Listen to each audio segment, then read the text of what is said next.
Crezi că locuința ta este fortăreața ta? Un loc în care poți să te relaxezi, să-ți dai jos armura și să răsufli după lupta cu șeful sau cu fiscul? Oh, ce gând naiv, aproape copilăresc. În realitate, apartamentul tău este un poligon chimic liniștit, unde tu, de bunăvoie și pe banii tăi, faci experimente pe tine și pe familia ta.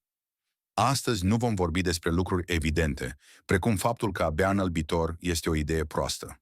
Nu. Vom analiza 33 de obiecte care par nevinovate, ca niște oițe, dar te otrăvesc lent și metodic, în timp ce dormi, mănânci și încerci să creezi confort. Pregătește-te! După acest video, vei privi viața de acasă cu paranoia unui agent KGB. Să începem. Faptul 1. Tigaia cu teflon. Armă chimică în bucătăria ta. Ni s-a vândut un vis. Omleta care alunecă pe suprafață ca un patinator pe gheață. Fără ulei, fără ardere, doar sănătate. Am aruncat tigăile grele de font ale bunicilor și am cumpărat aceste minuni tehnologice ușoare și negre. Iar acum vine detaliul despre care marketerii au tăcut frumos. Dacă încălzești tigaia un pic mai mult decât trebuie, și cine dintre noi stă cu termometrul lângă aragaz? Stratul începe să se distrugă, eliberând acid perfluorooctanoic. O substanță atât de toxică încât vaporii ei omoară canarii în câteva minute. La oameni provoacă așa numita răceală de teflon, iar pe termen lung afectează ficatul și tiroida. Așadar, domnilor, când prăjiți steak-ul pe o tigaie de teflon până la crusta aurie, îl asezonați nu doar cu piper, ci și cu un strop de oncologie. Faptul 2. Odorizantul de aer, parfumul morții cu aromă de briză marină. Intri în baie și nu mai miroase a realitate crudă, ci a pajiște alpină. Splendid! Pulverizezi spray-ul, inspiri adânc și crezi că ai învins natura. În realitate doar ai trimis în plămâni un cocktail de ftalați și formaldehidă. Scopul majorității odorizantelor nu este să elimine mirosul, ci să acopere receptorii olfactivi cu o peliculă uleioasă sau să blocheze impulsurile nervoase. Pe scurt, nu curăță aerul, ci doar îți opresc nasul. Iar bonusul, ftalații afectează sistemul reproductiv masculin și reduc testosteronul.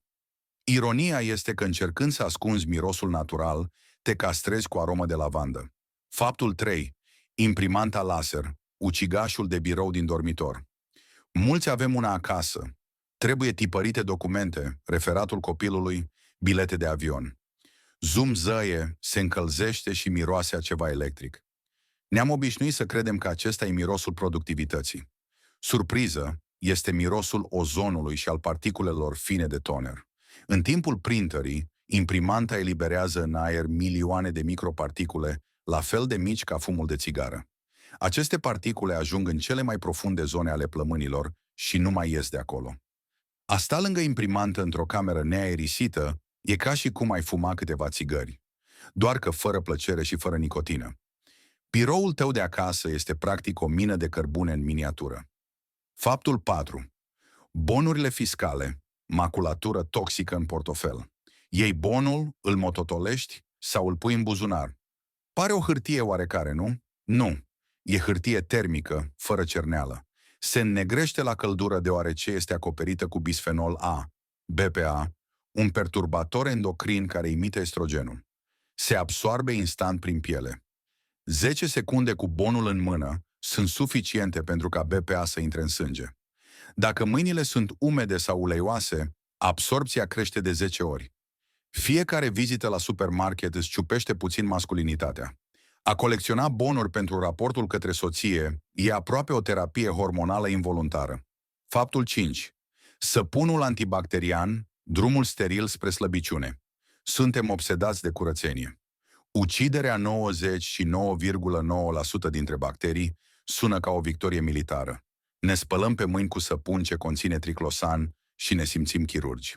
Dar triclosanul e un sabotor. Crește rezistența bacteriilor, transformându-le în supermicrobi care privesc antibioticele ca pe o gustare.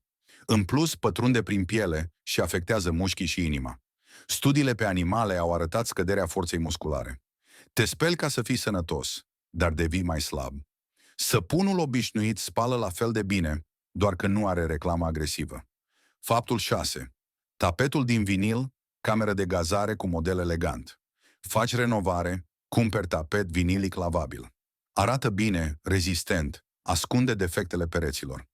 Dar începe să te doară capul, iar pisica evită colțul camerei, pentru că vinilul este PVC. Atât variantele ieftine cât și multe dintre cele scumpe pot elibera clorură de vinil timp de ani întregi, mai ales la căldură sau soare. Un carcinogen de clasa 1. Ai îmbrăcat pereții în otravă. Pereții trebuie să respire, dar acum sunt înveliți într-o pungă de plastic sub care mucegaiul prosperă. Frumusețea cere sacrificii, dar nu ale plămânilor. Faptul 7. Naftalina, miros de dulap vechi și de anemie. Pentru Molly punem bile albe cu miros puternic. Pentru mulți e aroma copilăriei și a podului de la țară. De fapt, este o travă solidă. Naftalina distruge globulele roșii. Inhalarea excesivă provoacă anemie hemolitică. Pentru copii, contactul pasiv prin haine impregnate poate fi mortal. Salvezi haina de lână, dar o trăvești purtătorul. Molia poate muri, dar riști să o urmezi. Faptul 8. Containerul din plastic în microunde, supă cu aromă de petrol. Convenabil, pui borșul în caserolă, 2 minute în microunde, masa e gata. Scrie chiar, pentru microunde. Problema e că aluminiul este reactiv. În contact cu acid, lămâie, roșii, oțet și cu temperatură ridicată, migrează în mâncare. Aluminiul se acumulează în oase și creier. Unele studii îl leagă de Alzheimer. Așadar, adăugând lămâie peste pește în folie, adaugi și câțiva ani de demență. Folosește hârtie de copt, domnilor. Faptul 11. Nucșoara, halucinogen în prăjitură. Condimentele sunt sufletul bucătăriei. Un vârf de nucșoară face sosul rafinat. Dar de ce în rețete se cere cât pe vârful cuțitului? Pentru că nucșoara conține miristicină, un psihoactiv. Dacă mănânci 2 nuci întregi sau aproximativ 10 grame de pudră, nu vei avea extaz culinar, ci un trip psihotic cu halucinații, tahicardie și sentiment de moarte iminentă, care poate dura o zi. În secolul al X-lea era o otravă populară pentru soții indezirabili, simptomele imitau un infarct. Așadar, ai grijă cu condimentele. Diferența dintre un bucătar de top și un baron al drogurilor în bucătărie este mai subțire decât pare. Continuăm coborârea în ororile din viața de zi cu zi. Iată următoarea doză de fapte. Cinismul rămâne, paranoia crește. Faptul 12. Salteaua ortopedică, un ucigaș lent al masculinității tale. Petrecem în pat o treime din viață și întotdeauna ni s-a spus, nu economisi la saltea, spatele îți va mulțumi. Așa că am cumpărat ascultători saltele scumpe, groase, cu memorie. Însă producătorii au uitat un detaliu. Pentru că acest munte de spumă și materiale sintetice să nu ia foc la prima scânteie, este impregnat cu ignifuganți, cel mai des eteri polibromurați. Numele e complicat, efectul e simplu. Se acumulează în organism și afectează sistemul reproducător. Scad calitatea spermei și nivelul testosteronului. Practic, în timp ce dormi ca un rege, salteaua nu doar îți memorează corpul, ci lucrează sârguincios să te lase infertil.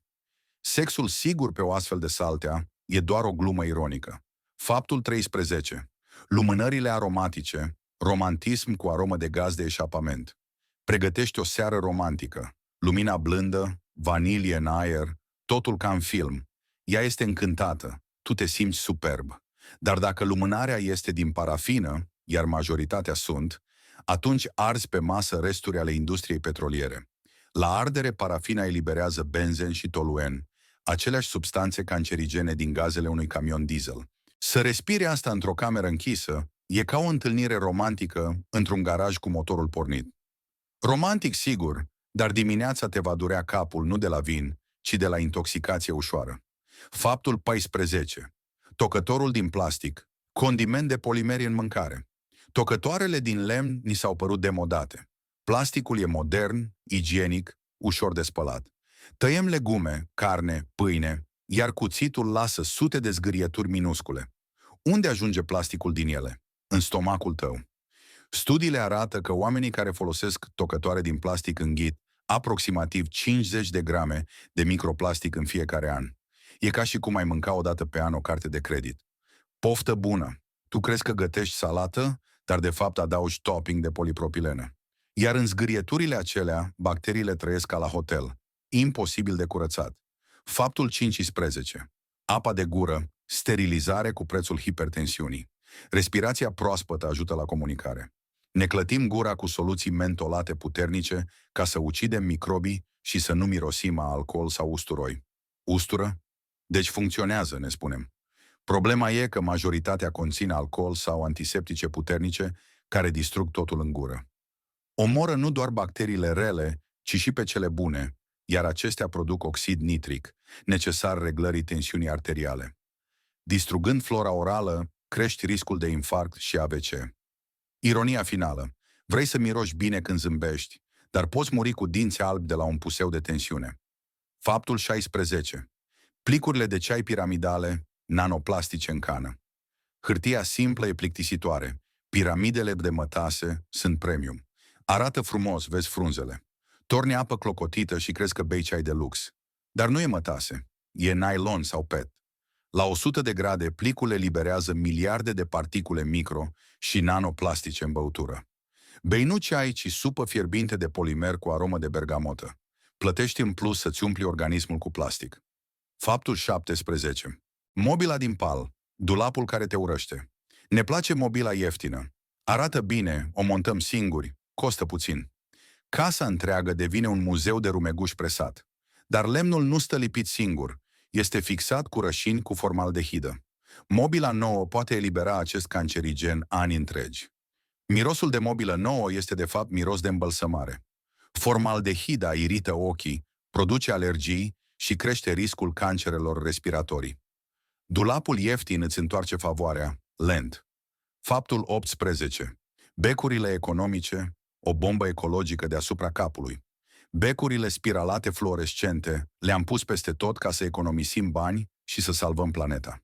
Lumina e rece, urâtă, dar ține ani. În interior însă se află vapor de mercur. Cât timp becul e intact, totul e bine. Dacă se sparge, camera devine zonă toxică. Vaporii pot depăși de 10 de ori limitele sigure. Nu mături pur și simplu. Aerisești, evacuezi animalele, cureți ca după contaminare. Am adus mercur acasă pentru câțiva lei economisiți. Faptul 19. Perdeaua de duș din PVC. Atac chimic în baie. Cumpărăm o perdea nouă, miroase agresiv, sintetic. Se aerisește, ne liniștim. Intrăm sub duș, aburul încălzește PVC-ul, care eliberează compuși organici volatili. Pot fi peste 100. Stai într-o cabină mică, cu porii deschiși, respirând toxine.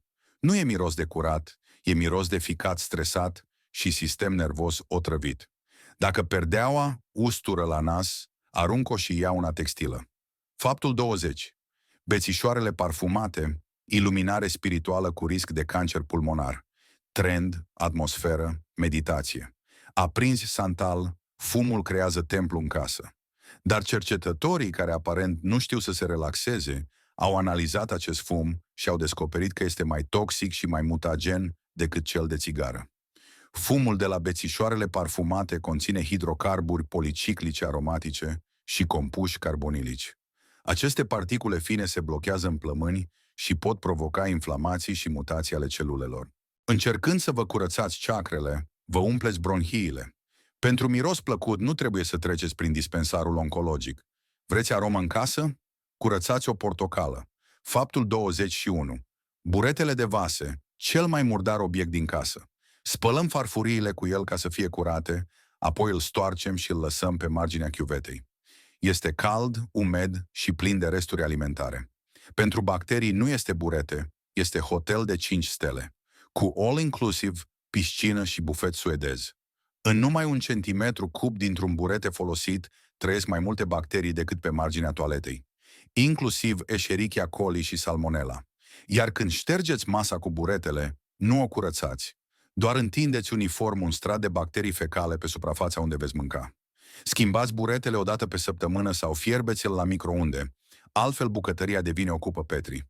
Faptul 22. Dozele de aluminiu. O gură de estrogen. O bere rece, o cola, sunetul acela când se deschide capacul. Bem direct din doză și ne simțim ca în reclame. Dar aluminiul nu trebuie să atingă lichidul, altfel băutura capătă gust de baterie. De aceea interiorul este acoperit cu un strat subțire de rășină epoxidică. Și ghiciți din ce este făcută? Din bisfenol. Acest estrogen sintetic trece foarte ușor în băutură, mai ales dacă dozele s-au încălzit în timpul transportului. Așa că fiecare înghițitură rece deplasează hormonii puțin spre zona feminină. Doriți să rămâneți bărbat? Beți din sticlă. Trecem spre final. Urmează lovitura de grație pentru iluzia unui cămin, sigur. Faptul 23. Aragazul pe gaz. Astem cu flacără albastră. Toată lumea iubește gătitul la flacără. Căldură instantă, senzație de restaurant. Electricul e pentru slabi. Gazul e pentru profesioniști. Doar că flacăra aceea albastră eliberează bioxid de azot. În casă, fără hotă puternică, concentrația poate fi mai mare decât pe un bulevard aglomerat. Bioxidul de azot aerită căile respiratorii și scade imunitatea în fața infecțiilor pulmonare. Studiile arată că în casele cu aragaz pe gaz, copiii fac ASTM cu 40 și 2% mai des. Bucătăria devine sală de antrenament pentru plămâni în condiții extreme. Faptul 24. Balsamul de rufe, gingășie din grăsime animală. Prosoape moi, pufoase, parfum de dimineață rece. Turnăm balsam din belșug ca să fie hainele plăcute și să nu se electrizeze. Secretul catifelării este simplu și dezgustător. Majoritatea balsamurilor acoperă țesătura cu un strat fin de chimicale și grăsime animală. Da, grăsimea dă acea mătăsire la atingere. Plus un pachet de parfumuri sintetice, ftalați și conservanți. Pielea dumneavoastră stă 24 de ore pe zi, lipită de un film din seu și chimicale care pot provoca dermatite și alergii. Dimineața înghețată miroase de fapt a laborator chimic din abator. Faptul 25. Umidificatorul, pulverizator de pneumonie. Iarna aerul e uscat, pielea crapă, respirația devine grea. Cumpărăm umidificator și camera se umple cu ceață fină. Sună sănătos. Dar dacă nu îl spălați zilnic, în rezervor se formează supă de bacterii și mucegai. Când pornește, nu doar umezește aerul, pulverizează microbii direct în plămâni. Se numește febra umidificatorului. Simptomele seamănă cu gripa. În caz grav puteți lua legionela. Ați vrut climat tropical? Ați făcut mlaștină infecțioasă în dormitor. Faptul 26. Lingura neagră din plastic. Salutări din vechea electronică. Uitați-vă în bucătărie. Sigur aveți o spatulă sau o lingură neagră din plastic. E ieftină, comodă, nu zgârie teflonul, care oricum ne otrăvește. Dar de ce sunt aproape mereu negre? Pentru că sunt făcute adesea din plastic reciclat din electrocasnice vechi. Carcase de televizoare și calculatoare topite și transformate în ustensile de gătit. Problema este că acel plastic conține ignifuganți bromurați pentru a preveni incendii. La temperaturi înalte, în supă sau ulei, acești compuși migrează în mâncare. Se acumulează în organism și afectează hormonii și creierul. Când amestecați ciorba, poate amestecați și resturi de monitor. Faptul 27. Pantofii de exterior în hol, covor de toxine. În cultura noastră scoatem pantofii și asta ne salvează. Dar mulți intră doar un minut încălțați sau țin pantofii pe raf deschis. Pe talpă aduceți nu doar praf, ci asfalt mărunțit, cancerigeni, plumb din gaze, pesticide din iarbă și bacterii. Studiile arată că pe 96% dintre tălpi există E. coli. Plimbându-vă, colectați efectiv o colecție de fecale din tot cartierul și o aduceți acasă. Mergeți desculți, dar nu uitați, covorașul de la ușă este cel mai viu loc din casă. Faptul 28. Spray-ul împotriva insectelor, gaz neuroparalitic pentru toți. Ai văzut un gândac sau un păianjen? Panică. Înhățăm spray-ul cu dichlorvos sau un analog și necăm dușmanul în spumă. Victorie. Insecta se zbate și moare. Dar aceste spray-uri sunt neurotoxine. Ele funcționează distrugând sistemul nervos al insectelor. Și ghiciți cine mai are sistem nervos? Corect. Voi și copiii voștri. Când pulverizați o travă în casă, nu o trăviți doar gândacul, ci și pe voi. Dureri de cap, greață, amețeală. Acesta este un ușor atac de neurotoxină. Sunteți doar prea mari ca să muriți imediat, ca un gândac. Dar încercați din greu. Faptul 29. Blaturile din granit. Bucătăria cu radiație inclusă. Granitul e scump, solid, etern. O blat de piatră arată statut. Nu e plastic ieftin.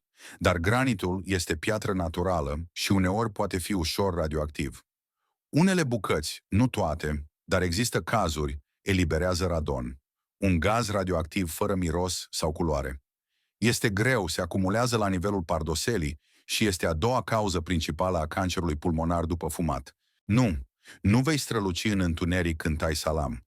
Însă să ai propriul mic Cernobâl în bucătărie pe banii tăi este o formă specială de lux. Faptul 30. Clătirea pentru mașina de spălat vase, strălucirea otrăvii. Mașina de spălat vase este una dintre cele mai bune invenții umane. Pentru ca paharele să iasă lucioase și fără urme, turnăm soluție de clătire. Vesela iese uscată și scârție de curată. Acest scârțâit îl dă pelicula de surfactanți care rămâne pe suprafață. Clătirea nu se îndepărtează complet. Este creată special să rămână pe farfurie pentru ca apa să alunece. Data viitoare când torni supă fierbinte în farfuria aceea, surfactanții se dizolvă în mâncare și îi înghiți. E ca și cum ai bea ceai cu o picătură de soluție de spălat geamuri. Delicios? Puțin probabil, dar strălucește. Faptul 31. Hainele după curățătorie. Prospețime cu percloretilenă. Ai un costum scump care nu se spală. Îl duci la curățătorie, îl primești în folie și miroase acurat. Acest miros este percloretilenă, solvent puternic folosit la curățarea chimică. Este neurotoxic și posibil cancerigen. Dacă îl bagi direct în șifonier sau, mai rău, îl porți imediat, inhalezi vaporii și îi absoarbe pielea. Când aduceți hainele de la curățătorie, scoateți-le din folie și aerisiți-le o zi pe balcon. Altfel, evenimentul vostru, special, devine intoxicare lentă. Faptul 32. Manseta de cauciuc a mașinii de spălat, gaură neagră a igienei. Spălăm hainele ca să fie curate. Dar v-ați uitat vreodată sub garnitura de cauciuc a ușii? În întunericul cald și umed trăiește o civilizație de mucegai negru și bacterii capabile să supraviețuiască unui război nuclear. Acolo se adună scame, mizerie și resturi de detergent. În timpul spălării, apa trece prin acest focar și vă stropește rufele curate cu spori. Îmbraci tricoul proaspăt spălat, dar poți purta un strat invizibil de ciuperci care provoacă alergii și micoze. Șterge garnitura chiar acum. Ce vei vedea nu-ți va plăcea. Faptul 33. Praful din casă, cocktailul suprem al morții lente. Finalul. Ne luptăm cu praful pentru că nu arată bine. Dar praful nu e doar murdărie. Este concentratul uscat al tuturor toxicilor din casă. Conține particule de plastic, ignifuganți din mobilă, ftalați din tapet, plumb de pe papuci, bucățele de piele moartă și excremente de acarieni. Copiii mici care se joacă pe podea inhalează și înghit grame din acest praf toxic. Praful este arhiva tuturor otrăvurilor din locuință.